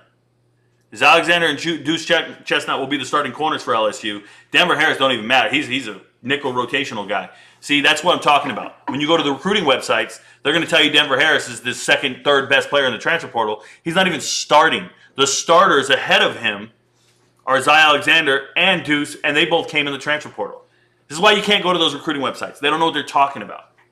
They just don't even know what they're talking about. Rico knows. Just keeping it real. Is my volume low? Somebody's going to have to tell me. Volume's fine. Thank you, Steve. Thoughts on Virginia Tech recruiting class? Do you think they can turn it around in the next 5 to 10 years? Well, the answer is yes. You can have 3 different coaches in the next 5 to 10 years. That's absurd. Yeah, I disagree. I don't know about the DBs. That Israel Solomon kid looks interesting. Okay. Shout out to you. Rico, when are you going to shave? You look homeless. Moran France, I'm in my house, bro. How am I homeless? I'm in my house. I don't look homeless. I'm not shaving. I'm good. Ash is right here. She just wanted to come make an appearance real quick. Just out of nowhere. She just wanted to let you guys know you ain't it. She is. What's up, Mama? What's up, girl? Sorry, guys. We might have to take an intermission and let her do her thing. Because she's out here to love me. Sorry about that. Thoughts on where Colorado State is headed? Hey, Jacob Dennis. Great question. So, Jay Norvell brought over a stud wide receiver to Colorado State, right? Brought over some good players. He's killing it in the transfer portal. Killing it in recruiting. I love where they're headed in the Mountain West. Just don't think they're there right now. There's just a lot to do. And they didn't quite get there this offseason. I like Colorado State a lot as a team, but they had a lot to do. So hopefully they play well, but it's going to be tough. Brack want to be the co-host. Yeah, we know. We know. He's drowning, bro. He's drowning. How do you feel about Western Michigan's future? I know they got mauled in the transfer portal. Very true. But I feel like they've consistently developed talent well. Curious who you think could shine for Western Michigan. So, yeah, they develop talent really well, right? And then it just leaves. They develop a ton of talent really well, and it leaves. The guy that sticks out to me at West Virginia or West Michigan right now, Western Michigan, is King. Running back. Just transferred from Virginia Tech. He was Virginia Tech's leading rusher last year. Keyshawn King. And let me double check. I want to say the right thing. And with them losing, not Maggie King. What is this? Football. There it is. Keyshawn King. Yeah, I got it right. So with them losing Sean Tyler to Minnesota for the next, season, that's a back-to-back 1,000-yard rusher. You got Keyshawn King coming in from Virginia Tech, and I just feel like he's poised to be it, man. So Keyshawn King, Virginia Tech transfer running back, going to Western Michigan. That's the guy I got my money on next season. That's the guy I'm excited about. Ohio State natty incoming this year. Okay, Mosh. Okay. Mohenster, whatever you're saying. Shout out to Julia Childs. Did I make a reference to Julia Childs? What did I say? Cooking? White girls who can cook? Julia Childs? Ohio State natty coming. Okay. I'm on board with you just exposing the truth on major college football. Thank you very much, Damon. I'm trying my best, man. I'm trying my best. Shout out to you, brother. Thoughts on college football playoffs expanding? Excited for it. Let's see it. I want it. Lawrence, why not? Ohio State, I noticed, is underrated this year. Underrated by who? I don't think I'm underrating them. I think I'm rating them exactly where they belong. What was my preseason poll? Where was Ohio State? Do you remember? You didn't see? They were third. I have Ohio State third. So if I have Ohio State third in my preseason poll, how the hell are they underrated? Make that make sense. They're underrated because you watch ESPN or because you want to tell a feel-good story about how they're going to overcome something. They are not underdogs. They were in the playoffs last year. They are not underdogs. You don't get to sell an underdog story out of Ohio State. Nobody's rooting for Ohio State like they're an underdog. They're the little guy. Nobody's picking them. They're underrated, man. They're going to have to overcome adversity and make it to the play. What are you talking about? One of the best damn teams in the country, one of the most talented teams in the country, no one's underrating them. Wait till you see the preseason polls by other people. I put them third. Wait till you see other polls. You are not going to see them out of the top 5 on anybody's poll. So where are they underrated? In your mind? Obviously not. You think they're great. You wrote Mo Ishindar. You've written 5 messages, and they've all been the same thing. Ohio State's going to win national title. Ohio State this. Ohio State that. Ohio State's underrated. Dude, calm down, bro. Push away from the keyboard a little. Touch some grass. Playing Michigan in the big house this year for starters. Michigan has a better team again this year. Totally agree, Lawrence. Who's underrating them? Thank you, Connor. Didn't even see the chat. Man, some people are on it. Some people are on it. You probably have covered this, but saw Kentucky snuck away one of the guys from West Virginia due to Huggins getting left. Kid is a solid player. I did not cover this because you're talking basketball, Steve. I have no idea who left. No idea who left. I saw that some guys went back. They reneged their transfer. They decided they didn't want to go. I think Kentucky's going to be good next year. Shout out to Fred VanVleet. Uh-oh. Just 3 years, $130 million. Fred VanVleet is not that athletic anymore. He's slowing down. He's not it. But shout out to him. I like him. He's a good player. Not too bad for an undrafted player. Yeah, he's always been good. He's always been good. I've always liked Fred VanVleet. Did he play ball at Butler? Where did he play in college? I remember in the tournament is when I first saw him, and I thought, man, this guy's a beast. Come on, Ash. Sorry, guys. My girl's on my arm again. Come on, Ash. Did he play at Butler? Maybe I got it wrong. It's a mid-major for sure. Wichita State. My bad. Wichita State. Got it wrong. But I knew what I meant. No, that was Mac. Mac. Sheldon Mac. Volume's fine. Thank you very much. Have a lovely vacation. Thank you, Ann Jones. You're a creep. Never mind a guest appearance from your dog, Rico. I don't mind. Who do you think benefits the most out of the 4 schools who joined the Big 12? So benefits the most, Austin? I truly feel, when I think about it, UCF. And I think it's because in recruiting, you can now be a Power 5 school in the state of Florida.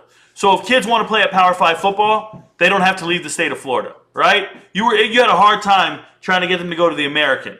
So to me, UCF benefits the most. BYU does not, because they're going to lose games. Cincinnati lost their coach. And that sucks. So Cincinnati's going to have a tough time. They really are. They're in Big 10 country trying to recruit Big 12 players. I don't know. Cincinnati and West Virginia are the same to me. They're in the same boat, if you ask me. And then Houston, the most underachieving team out there. If anything, they're going to benefit because once they fire Dana Holgorsen and they go find a better coach, they might be all right. And I think they should get Herman. I think they should rehire Tom Herman out of FAU, get him back to Houston. They're now a Big 12 team. It's not high expectations. He knows what to do in Houston. He knows how to recruit there. I would hire Tom Herman immediately. I'd throw the bank at him and get him back to Houston. The man's a beast. He's a great coach. I think he should have never got fired from Texas.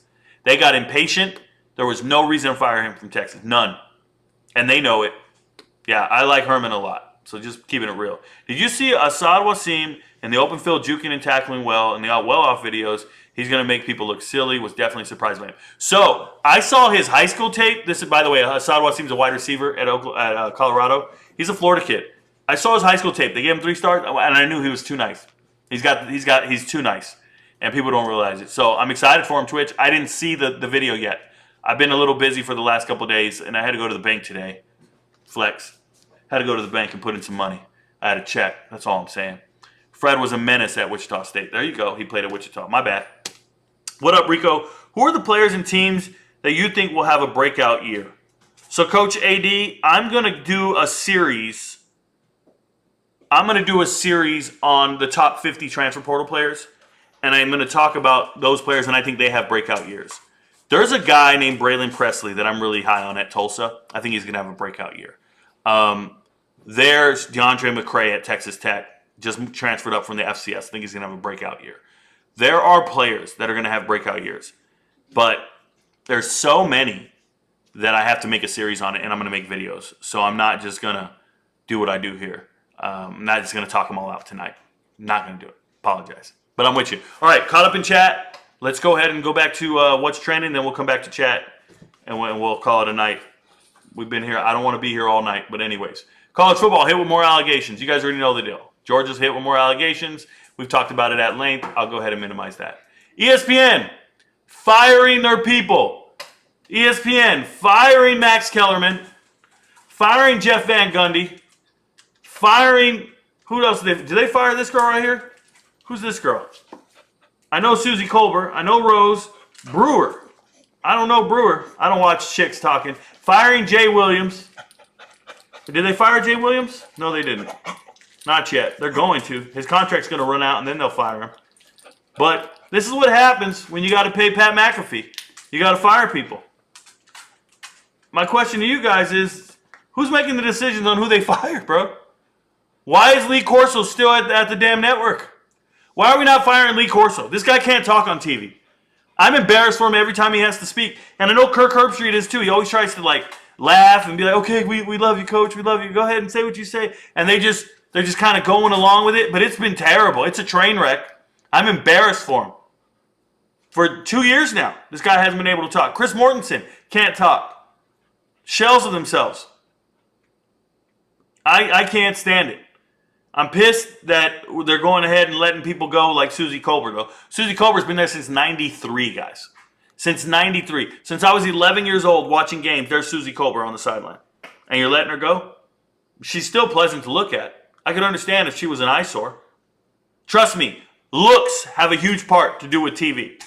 It's part of the job. You got to look the part. You got to look good. You got to. Who's the girl that got naked? Erin Andrews? Some dude was recording her naked in her hotel room? Erin Andrews. It was all about her looking good. And then she got older, and then we had to go and get whoever married Ponder. Then they get Ponder. And then they're just getting girls who look pretty. The ugly ones don't last very long. The ugly ones don't last very long. Just keeping it real. But, yeah, I don't like that they're letting certain people go. Jalen Rose, I'm not going to miss him. Not a big deal to me. But the fact that Stephen A. Smith has a job locked in no matter what is appalling to me. That man just yells all day long to prove he's right. Just yells the whole time. He's not must-see TV. I change the channel if he's on TV. I will turn it off. I do not want to hear his tone, his voice, or anything. How do you feel about Stephen A. Smith? I'm not a fan. You're not a fan. Hey, I've talked to 100% of the people I polled today told me Stephen A. Smith ain't shit. I went out and I polled 100 people, and 100% of the people I polled told me they're not a fan of him. I even interviewed people of the opposite sex. I didn't just ask a bunch of dudes. I even asked women, and they told me that they're not a fan of him. I'm just letting you know. It's terrible. It's terrible. But they got to get rid of 7,000 jobs across the company to save $5.5 billion. Yeah, because nobody's watching your stuff, guys. That's all there is to it. Nobody's watching your stuff.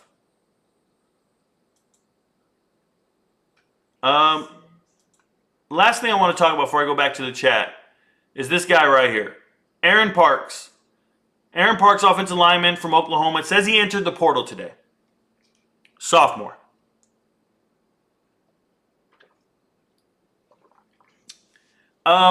He entered the portal, and then he changed his mind and said, nah, I'm going back to school. And the reason is he didn't realize he'd have to sit out the year. I'm sure of it. You don't get to play this year, buddy. I think he's getting bad guidance. Now, he did start in the bowl game. He did play about 5 games last year. He's in the rotation. But they got upgrades on the offensive line. They got Walter Rouse. Rouse is great. Stanford starter. So, you're in a competition. You got to fight and compete, bro. You're going to be in the rotation. Deal with it. You're not the star guy. The team's upgrading. Be a team player. Be one of the backups. Be one of the premier backups on this offensive line. They lost a ton of offensive linemen to the transfer portal. Oklahoma lost 2 of them to Texas State. So Aaron Parks gets in the portal for a couple hours and then says, oh, my bad. Never mind. I'm going back to school. How do you think your teammates feel about you? How do you think your teammates and coaches feel about you knowing you're not all in? Knowing that you waited till the summer, 2 months before the season starts, to jump in the portal. You one shady SOB, bro. I don't even like you. You got to go. So, but he's going back. Congrats. He's out of the portal. They don't know that. They don't have the update here, but I dug around. Because that's what Rico does. Because Rico knows. They don't know, but Rico knows.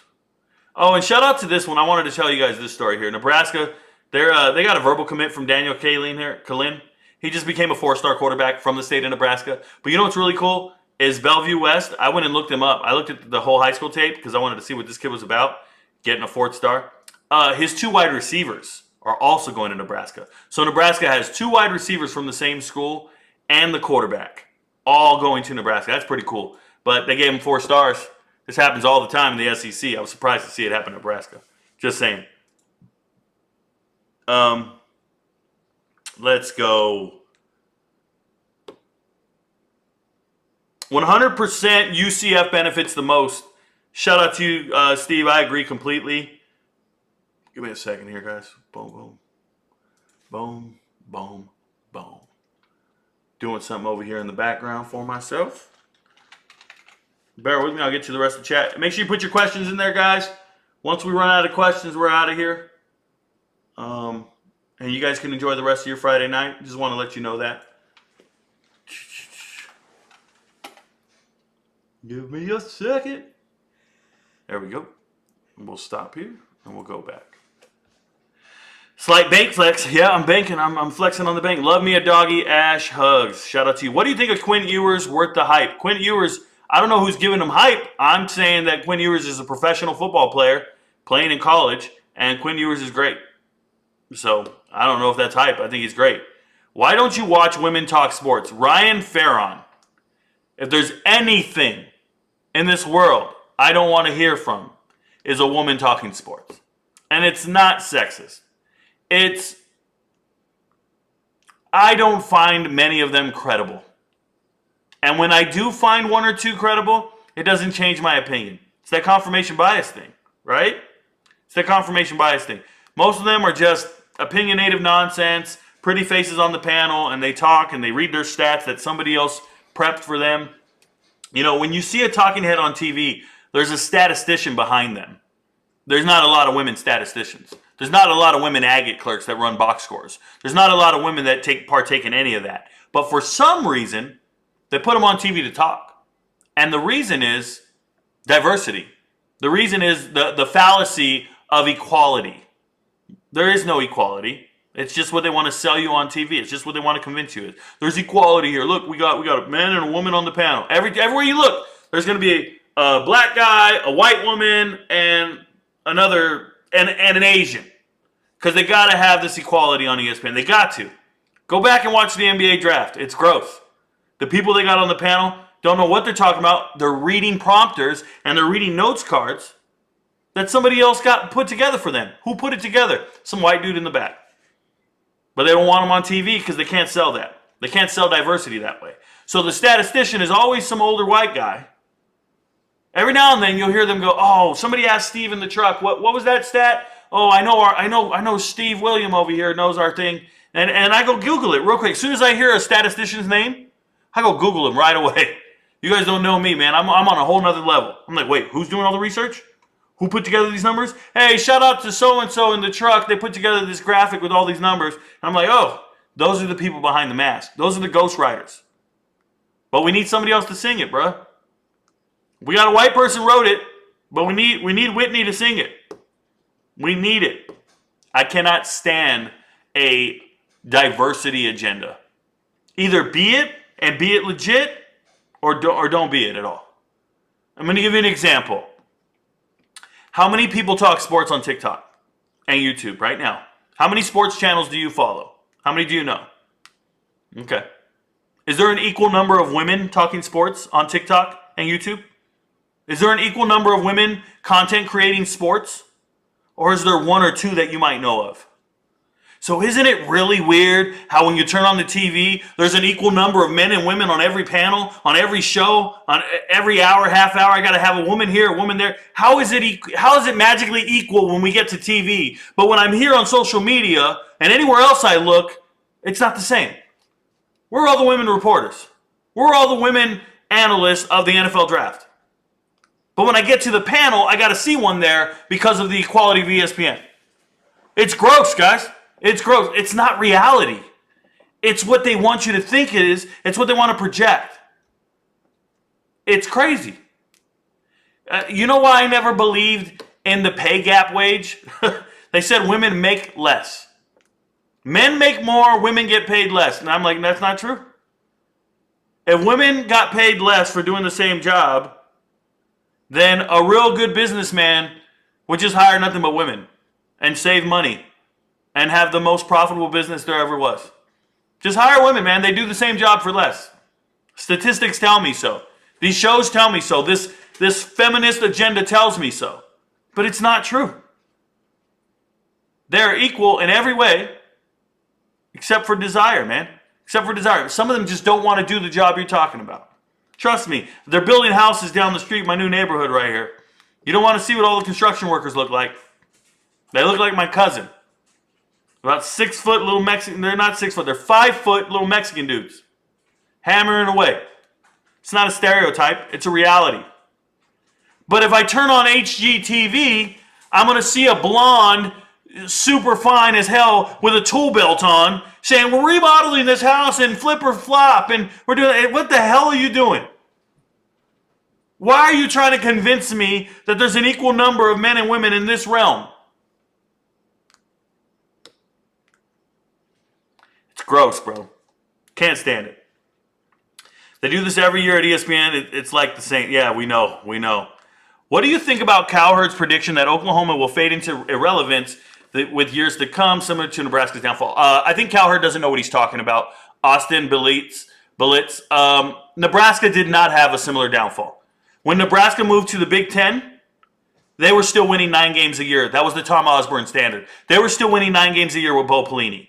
The first 4 years. They were winning 9 games a year with Bo Pelini. Let's go. Nebraska. I'll pull it up. I got you, bro. You asked a good question. There it is. And let's scroll down. Tom Osborne from 73. I'll control zoom so you guys can see it. Tom Osborne from 73 all the way down to 97. Never won less than 9 games a year. 9 games a year. That was the golden standard. 9 games. Then you have Frank Solich doing the gold standard as well. But for whatever reason, that 7-7 season made them all want to quit and die. They're like, he's got to go. So Frank moves over to Ohio, and they get Bill Callahan. Terrible hire. They're still in the Big 12. When they go from the Big 12 to the Big 10, look at Bo Pelini. The 9-win standard you want to see. 9, 10, 10, 9, 10, 9, 9. And they fire Bo Pelini because he can't get over 9. 9 was the standard, bro. 9 was the minimum over here.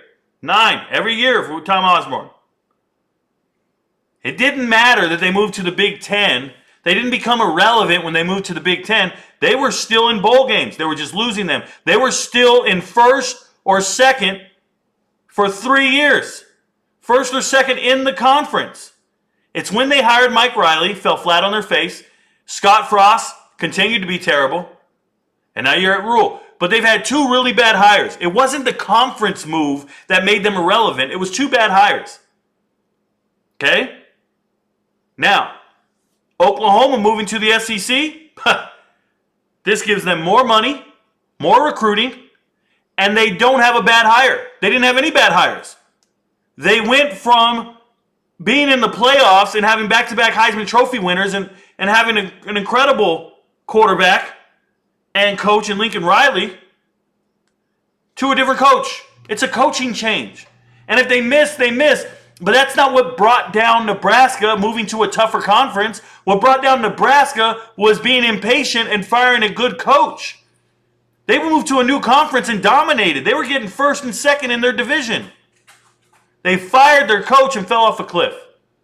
Oklahoma hasn't done anything wrong. They moved to a new conference. You got to go with a good coach, keep recruiting. They have a 5-star quarterback. They're going to be just fine. And once you're an SEC team, you have ESPN's backing. You have SEC money. Your recruiting classes get even better because you have everything at that point. No, it's not too hard for me. Oklahoma's going to dominate in the SEC. You heard me here. They're going to dominate in the SEC because they have a real quarterback. Jackson Arnold is better than any quarterback in the SEC in 2 years. Any quarterback. The SEC is notorious for having terrible quarterback play. I say it every night. You can't start anywhere, transfer to the SEC. Shout out to Jake Garcia. And I can go on and on and on of how many transfers showed up because they couldn't start somewhere else. But they can start in the SEC. Whether it be Will Levis, I mean, I can go on forever. Hooker, Spencer Sanders, Jackson Dart. It doesn't end. So, yeah, the thing about Cowherd is he's just going to talk. And he wants to sound edgy, but he doesn't know what he's talking about. Nebraska fell off because they hired 2 wrong coaches, and Scott Frost started recruiting in Florida, trying to get kids from Florida to Nebraska. What is Matt Rule's strategy? He's getting kids from Texas up to Nebraska. It's a smarter strategy.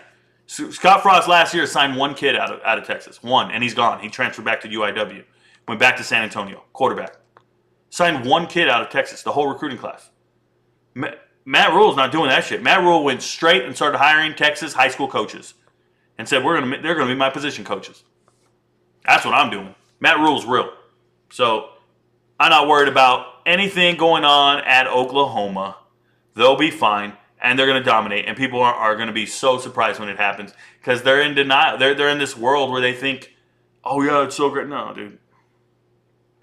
Name It's still trying to get Susie's number. There we go. For all the wrong reasons. SoCal makes the college football playoff. Fight on. Shout out to USC. If they win their conference, they're in. Upset, they're letting go LaFonso Ellis. He is great. He is pretty good. I actually don't mind him. Lee Corso is like a tradition at this point. With his mascot thing, they must just put mutual respect in the ESPN offices or maybe even pity. Yeah, pray for me. You got to just let it go. You got to just let it go. He needs to retire. I don't give a shit what hat he puts on or nothing. You know what they did? They hired Pat McAfee to take his spot. Pat McAfee is there to give a long monologue about the matchup, and these two, he's doing his whole WWF announcing thing. That's why Pat McAfee's on game day. He's taking Corso's spot. He fills the gap. Corso and who's the kid from Georgia, the defense lineman, he just got fired as well. He's gone as well. So forget his name. With a P? DP? Wait. I know his name. Boom. All right, Bomani Jones needs a big role. Bomani Jones will not be back. Bomani Jones is very political. He has an agenda all day long. Him, Jamel Hill, good riddance. Adonde, who's the other guy? Michael Smith. These guys are not going to be back on ESPN. They're too polarizing. They're too political. They can't get out of their own way, and I don't want to see them. I genuinely believe Stephen A. Smith watches maybe 5:30 NBA games, NBA teams. His lack of knowledge is disgusting. You know, Connor, he's worse at MMA. He's worse at MMA. That's a bad brother, man. I really like the way he throws down. I almost choked making fun of this dude. You ever talk about baseball? If I'm talking about how to take a nap, Oliver's Papa, if I'm talking about how to take a nap, I'll talk about baseball. If there's somebody cheating, I'll talk about baseball. Outside of that, no. Parks would know if he turned into Rico Knows. You see, you made it on the Joe Budden podcast. Do dirty. Yes, I'm aware. They used my video, didn't even give me a shout out, didn't say my name, but at least they let my voice play. Hell, our president can't talk. That doesn't make it right. It doesn't make it right. Stephen A. is a name, brings people absolutely awful at analyzing, but because of the way he talks, with the fake passion he brings, casuals will listen. You know, pray for me. I haven't met a single casual that likes Stephen A. Smith. I really haven't. What people have done is they have embraced and endeared and enabled sensationalism. Just yelling and screaming to get your point across. The people who I have a bigger issue with are guys like Kendrick Perkins. Perkins shouldn't be on TV. Perkins is he loves to be loud and wrong. He loves to be loud and wrong. Big, loud, and wrong. It's gross. Pray for me. Had to look him up. Yep, never knew his name, but he's awful. Who's pray for me? Who's he talking about? You talking about Stephen A? Oh, he's the worst. ESPN, Disney, same thing, same company, for sure. I have a question, but don't necessarily know how to phrase it. I'm going to comment on a video you just posted. Okay, Twitch. Give it a shot, brother. No, absolutely not. I find it so rare to find women talking sports. It's just answer, money and marketing. Sure. But you can money and market. J.J. Watt just got a job, guys. J.J. Watt got a job and announced that he was hired by the wrong company. J.J. Watt got hired by CBS, and he said so. J.J. Watt got his own company wrong on his announcement.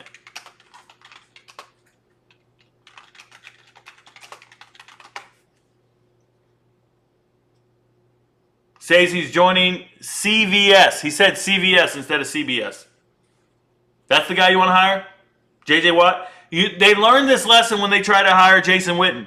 Jason Witten was so bad in the booth where they sent him. He went back to the NFL. Jason Witten retired, jumped in the booth, and went back to the NFL. That's how bad he was. Because he said, man, I know I'm bad in here, but dude, I know I'm bad at football, but man, I'm worse in here. Not 6 foot, but 5 foot. I'm just letting you know, the 5-footers. It's not a stereotype, it's reality. Shout out to me. I hate wokeness. Perceived slights bother me, guys. The video you recently posted, high school recruiting is ruined, yes? About how many players will that affect this year? Do you see any big names getting that bailout? So Twitch, this year, only 3. Only 3 because they've already completed the semester, the early enrollees. So only 3 this year. But next year, I'd go as far as saying at least a dozen. At least a dozen next year. Now that they know the rules, at least a dozen are going to change their mind. OU long-term will do better than Texas, Ole Miss, Vandy, Mizzou, Kentucky. Steve, I don't have them better than Texas. I think they're equivalent. Texas and OU, I know you're anti-Texas, but I think Texas and OU are built for success. Everything else is right. Everything else is right. I can't stand Cowherd. I like Cowherd's analogies sometimes. I wouldn't say that I can't stand them. Bo Nix left the SEC and got better, way better. Slap happy, that is not true. That is not true. Bo Nix did not leave the SEC and got way better. Way better. No. Bo Nix was getting better every single year. SEC fans just hated on him because he played for Auburn. And now every player improves. Not every player improves. The theoretical progress of improving, it's not always linear. You're not always getting better every single year. But typically, if you come back another year, you have more development, you're better, right? You have more continuity. If you're playing with your same offensive coordinator for more than 1 year, you're going to do better. So Kenny Dillingham leaving Auburn, going to Oregon with him, that's going to play better.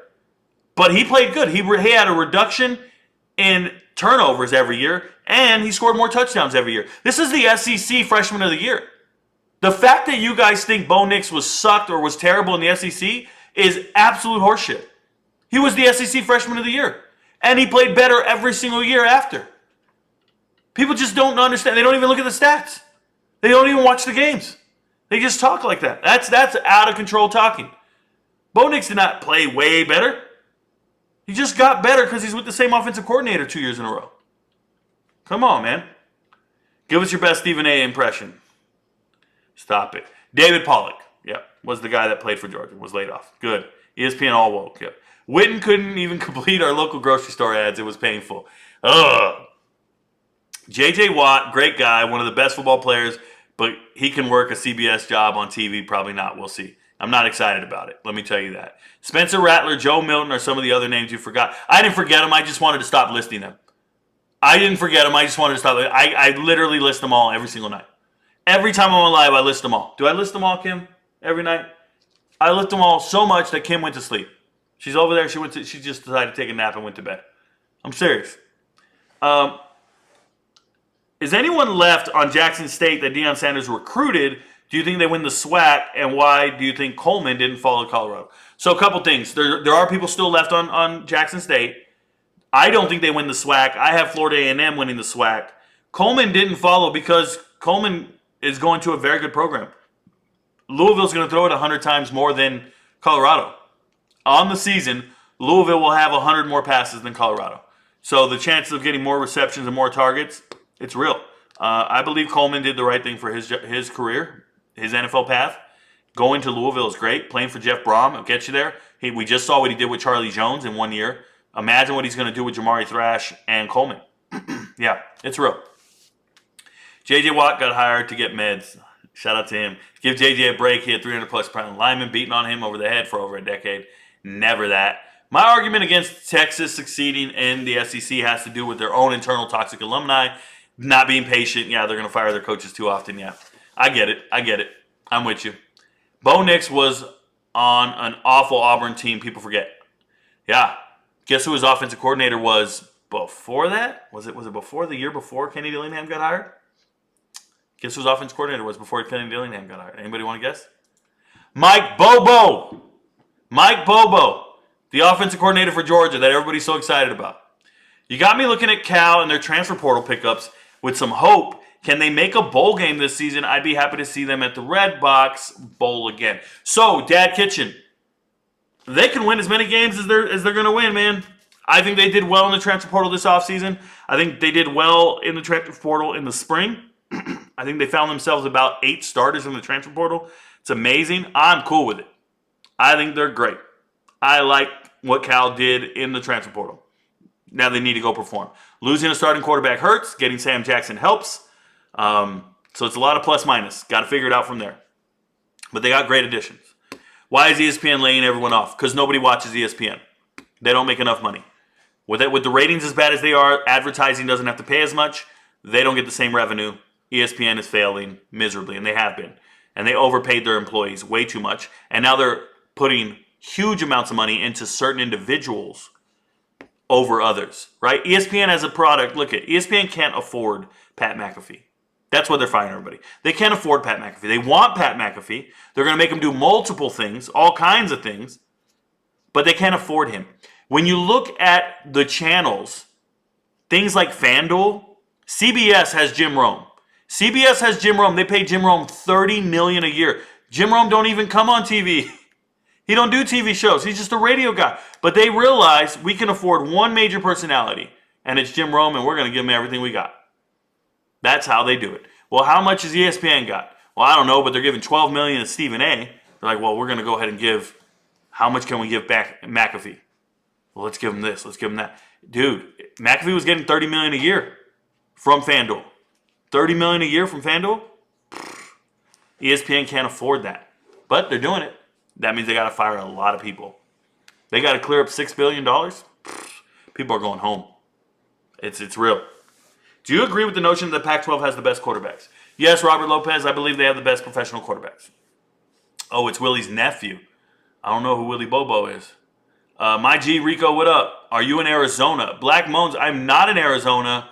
I used to live in Arizona for 6 years of my adult life. Arizona is a place I frequent often if I'm looking for somewhere to live. Yeah. Unlike most of the other names, I don't hate Pat. He's knowledgeable in NFL circles and is very entertaining. No, it's not about hate. I think Pat's very entertaining. It's the nifty young thing to do. I got no problem with it. I've always been a Pat McAfee fan and supporter.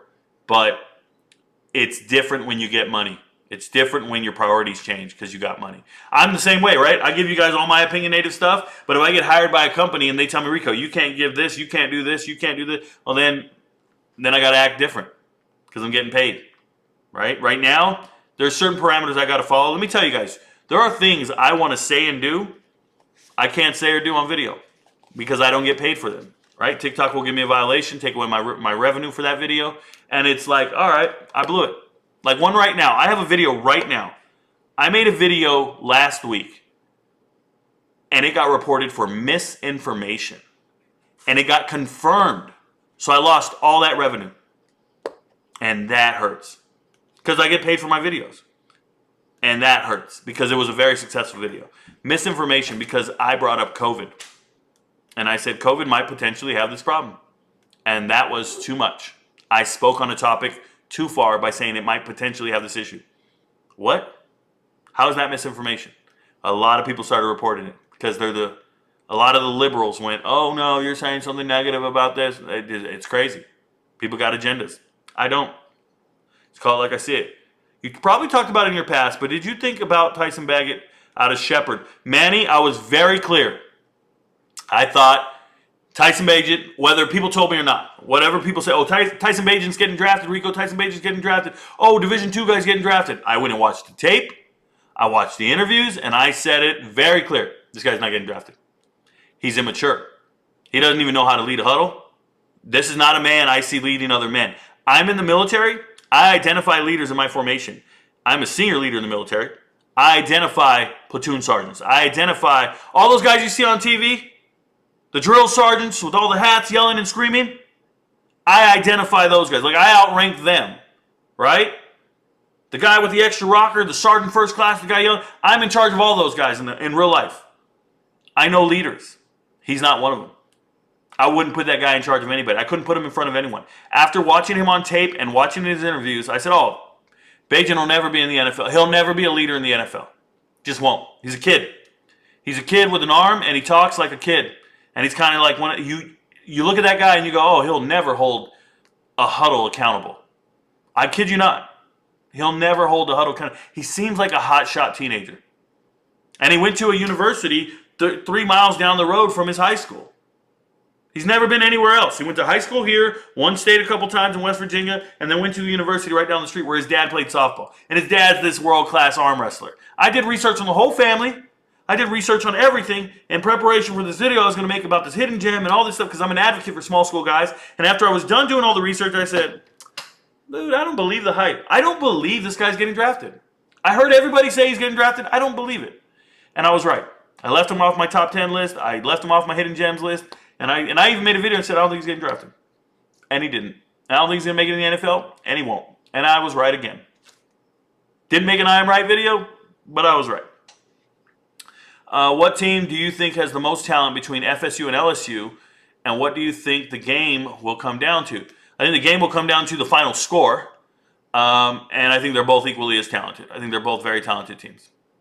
Sorry for not answering the question the way you envisioned. Matt Rule had Temple and Baylor rolling. I really think he's going to turn Nebraska around. Yeah, it took him 3 years at each school, though. So don't forget that. It wasn't until the third year. So it wasn't initially great. Always had a bad first year at both schools, at Temple and Baylor. I 100% hear you on that. Pat on game day was much more tame compared to his normal stuff. Exactly. That COVID thing did come out of left field for you. You brought up information to the table, left it up for interpretation, and that's why I personally enjoy your content. Thank you. I try. I never, ever, nail the coffin shut on things if it's not a fact, right? I'll just say, hey, man, what do you guys think about this? Ponder it. Let it enter your brain.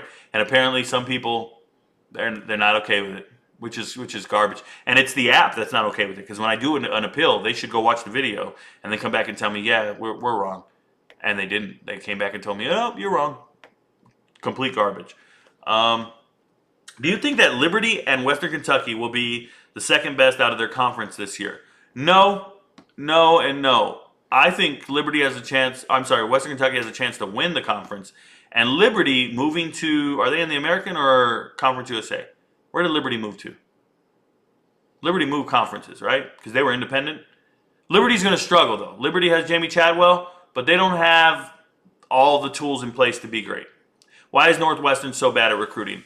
Northwestern has a really high academic standard, and they don't invest the same amount of money as everybody else in the conference when it comes to sports. That's just it. They don't invest the same amount of money in sports. So they're not going to be very good at recruiting. Period. What do you think about Alex McGuff? Alex McGuff, USFL quarterback, second in the league in passing in the regular season behind the chef, Cookus. I think Alex is a baller. He's former 7th-round draft pick out of FIU. I think he's a really good player. I think he's good. I think he can make it in the NFL. Practice squad player for sure. Who's the coach in the Power 5 that isn't getting the praise they deserve? I'll give you 3.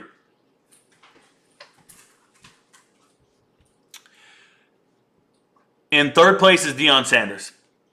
I think he should get a lot of praise, and he's not getting what he deserves. There's too much hate. In second place, Mike Elko. Mike Elko out of Duke. Elko is the truth. He won a bowl game last year. He's got Duke winning 9 games in a season. He is going to do great this year. I love what Elko does. And the number one coach that doesn't get enough credit is Chris Kleiman. I think Chris Kleiman should be the National Coach of the Year every year. He's the head coach at Kansas State. I think he's an amazing coach, and I think Chris Kleiman doesn't get enough credit. So those are my top three. Duke, Colorado, Duke, and K-State. Great coaches. Who's the coach in the Power 5? Yeah, got it. Can JMU keep up the success? Yes, they can, Robert Lopez. Robert Lopez, they got an amazing transfer portal class. They're recruiting well. JMU's fine. Now, they did lose a stud on the defensive line, and Isaac Ikwu. He just transferred to, I think, Ole Miss. But, yeah, they're good. JMU's good. What's your favorite college football game you've attended in person? Ryan Ferrone. It was the Oklahoma-Boise State Fiesta Bowl, 2007. Statue of Liberty, hook and ladder, Jared Zabransky. I was at the game. It was in Phoenix, and I lived in Arizona at the time. It's the greatest game of all time, and I was there. That's how that goes. Is there a quarterback the world hasn't seen play yet that's going to start this year that you're excited to see? For example, Carlson Beck. It's Carson Beck, but I'm with you. I know you're not high on him. Okay, so Shanae Rome. If I name a quarterback right now, I'm going to name two of them. But the people have seen him play. You just haven't seen him play. I'm 100% sure. But people have seen him play, okay? But there's two guys that are going to be starting this year that weren't starters last year. And they're both kind of similar in their mold and thing. They remind me of Donovan McNabb, Cam Newton. Not quite as big, but the same dynamic, athletic quarterback skill set, okay? So Donovan Smith will be the starting quarterback at Houston next year, taking over for Clayton Tune. He was a backup at Texas Tech, and he just transferred to Texas Tech or to Houston. So Donovan Smith's the first one. The next one is Braylon Braxton. He will be the starting quarterback at Tulsa. He was also the backup last year at Tulsa. And he'll be the starter. So you got Braylon Braxton, Donovan Smith. Those two come to mind immediately, okay, as just complete studs nobody knows about. There's one more kid, and I want to double check if he's still the backup. Give me a second here. Because, yeah, he is. And then the other kid is at NC State, and it's MJ Morris. MJ Morris is a backup to Brennan Armstrong. Armstrong just transferred in from Virginia. Armstrong's going to get the opportunity to start. I don't believe in Armstrong. I don't think he's very good. He played terrible last year, but he's getting, with his old offensive coordinator, all this shit. Reality is MJ Morris is the backup quarterback, and he should be starting. So that's MJ Morris, NC State. Backup, nobody's ever seen him play. Not the starter anywhere. Wait till he becomes the starter midway through the season when Armstrong plays terrible. Or he has to wait another year, okay? Because Armstrong's going to be good. Okay, fine, whatever. MJ Morris is my guy. But the other two that you're going to see for sure, Donovan Smith, starting quarterback at Houston, and Braylon Braxton at Tulsa. Studs. Go watch the film. Go watch the tape. YouTube them. Look them up and be like, who are these guys? You can look them up, highlights or whatever. Go find their huddle film. Go do whatever you want. I just told you. Braylon Braxton, Donovan Smith, and MJ Morris. Those are your three quarterbacks nobody knows that I think are amazing. Here we go. JMU. I'm curious who your favorite football player was growing up. Oh, I'm sorry. Let me go back up. Would you say Kansas football is trending in the right direction? Yeah, Manny. I think they are. I think they're upgrading their talent, and they're trending in the right direction. Yep, 100%. JMU also has fantastic, energized fan base. They are great, fun folks. Agree, Steve. I think they're great. I think they're good for football, and I think it's awesome. That's one hell of a game. It really was, Ryan. It really was. I think I was 26 years old. 7, 18. I was 25 or 26 years old when the game happened, somewhere around there. I'm curious, who was your favorite football player growing up? Emmitt Smith. Emmitt Smith, he was leading the league in rushing every year in a running back dominated time. Emmitt Smith. I hated Deion Sanders. I hated Deion Sanders. He was just flashy and showing off. I loved Emmitt. He's just a quiet, cerebral, tough dude who got 30 carries a game. It was nuts. What's your favorite college football movie of all time?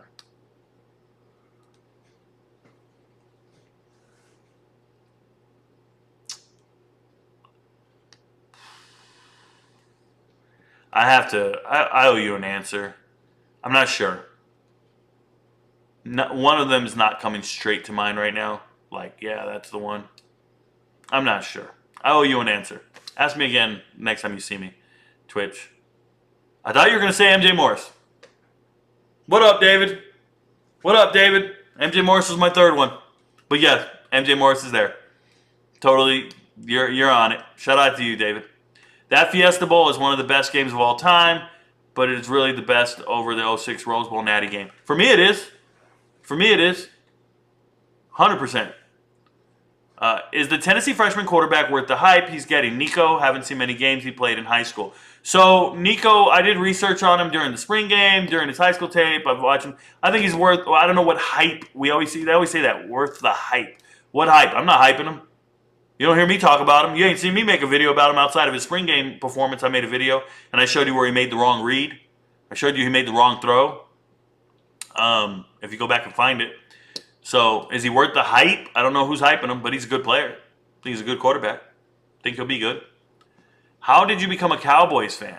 Always curious because you look at everything on your page with an unbiased eye. Yeah, Connor, 1989. 1989, I was 7 years old, and UCLA had a starting quarterback. Or 88, I was 6 years old.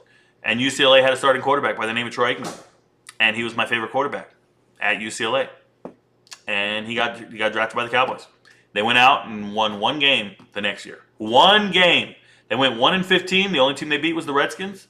And I was like, hey, I want this guy to do better.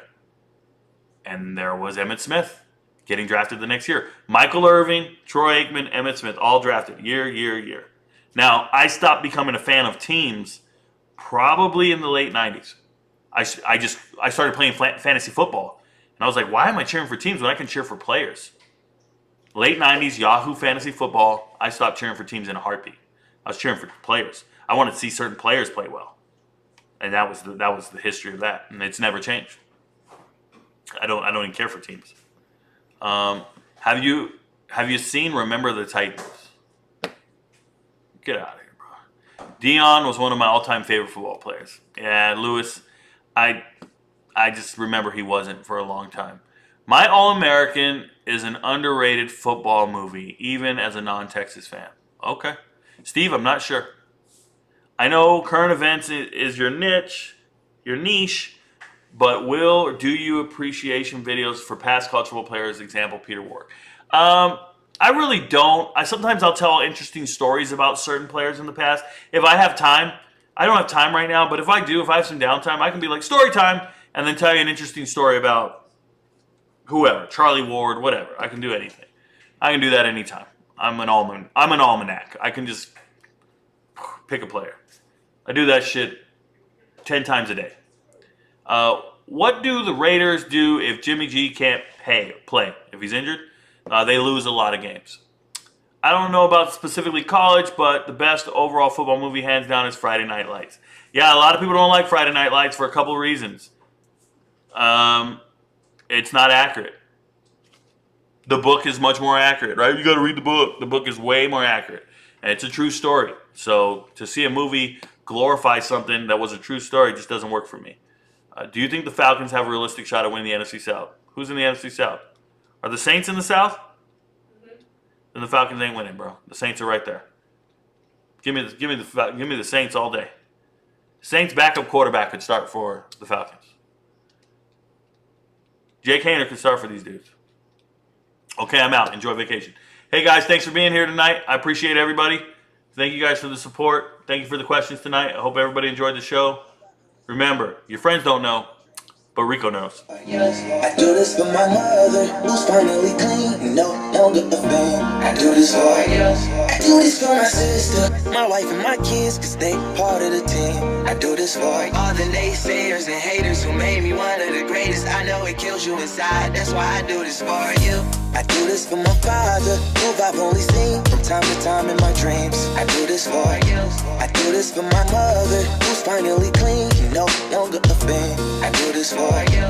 I do this for my sister, my wife and my kids, cause they part of the team. I do this for all the naysayers and haters who made me one of the greatest. I know it kills you inside, that's why I do this for you. I do this for the kids who sit a bit outside the mix, who maybe cope through humor just to fit in for a bit, who never let the world know when depression's setting in. To all of those who know you, that impression don't exist, and it ain't counterfeit, it's just a way to counter it. I'm living things I dreamed about, I still encounter it. It ain't something that a cigarette or alcohol can fix, but all because of it, I flipped it quick, went on to write some hits. This a success, off another breath. This the first step in searching to be nothing less than be the best in what you do to prove their strength in being you. Learn so much in chasing dreams that I never would in school. Depends on where your passion lie, just know passion never lie. Life presents distractions, but your